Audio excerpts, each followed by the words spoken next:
We turn now to the stunning increase in violent crime, and fighting that increase is one of the top priorities for New York City's new mayor, Eric Adams. Good morning to you, Mr. Mayor. Good to have you in studio. Thank you. Good to be here. New York City is the highest number of shootings in a decade, more than 40% spike in homicides over the last 2 years. You've some of the toughest gun laws in the country. Where are all these weapons coming from? That's a great question. In my conversation with the president and the chief of staff yesterday, we talked about just the flow of guns to our inner cities. A few days ago, I was in Chicago with Mayor Lightfoot, who took several thousands of guns off a street last year. And here in New York, we're doing the same. We really have to have a combination. We have to stop the flow of guns, but we must also do the job of getting the guns off the streets that's on there now. And my anti-gun unit, they're doing that. Just a few weeks out, they removed over 20-something guns off the street. But here's the interesting number. 70% of those who were carrying the guns had prior violent offenses. So we need to combine with that small number of people who are carrying guns with the large number of guns on our street and get both off our street. But you know that acknowledging that and having some of the toughest gun laws in the country will have critics say, well, look, it makes no difference if you have tight gun laws. Well, I tell those critics, go visit that 13-year-old boy that was shot yesterday while sitting in the back of the car. We need to stop criticizing good, proper law enforcement with the proper proactive things to keep guns out of the hands of young people. And that's the combination that we're going to do. So why aren't the laws working?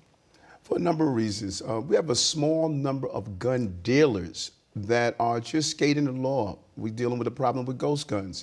It's imperative that we come up with clear messages around ghost guns and the kits that assembles them.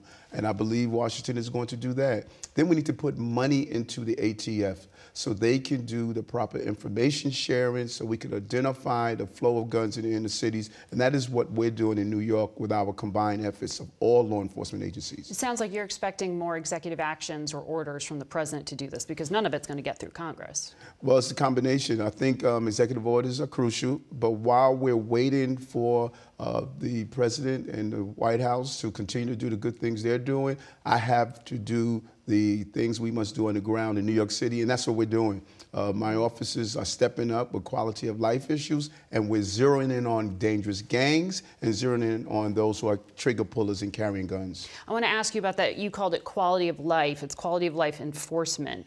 You yourself have been quite critical of past mayors when they have used tactics known as like broken windows, right? Going after these sort of smaller scale crimes. Quality of life includes offenses that are precursors to violence, marijuana sales, public urination, things like that. Aren't these the same zero tolerance policies that in the past have been exploited and caused civil rights violations? Oh, and I'm glad that you pointed out the history, because this is my history of fighting against heavy-handed and abusive policing. You can have the justice that we deserve with the safety we need. Here's what we talk about when we say quality of life. Not allowing someone to go into a store, steal what they want, and then walk out. Jumping the turnstiles, not paying your fare in the subway system. Many of the criminal element, they are actually going into the subway system without paying their fare and committing crimes. We learned that during the mid-90s and early 90s. But also looking at just open drug use, injecting yourself with heroin in our parks in front of our children, loud noise, just being disorderly. Some of the things we're doing around encampment. You don't have to use police to remove the encampments in our city like we're doing. We're doing a combination of social services, giving people the dignity they deserve. That is what we talk about, cleaning our streets and making sure that we don't have a state of disorder.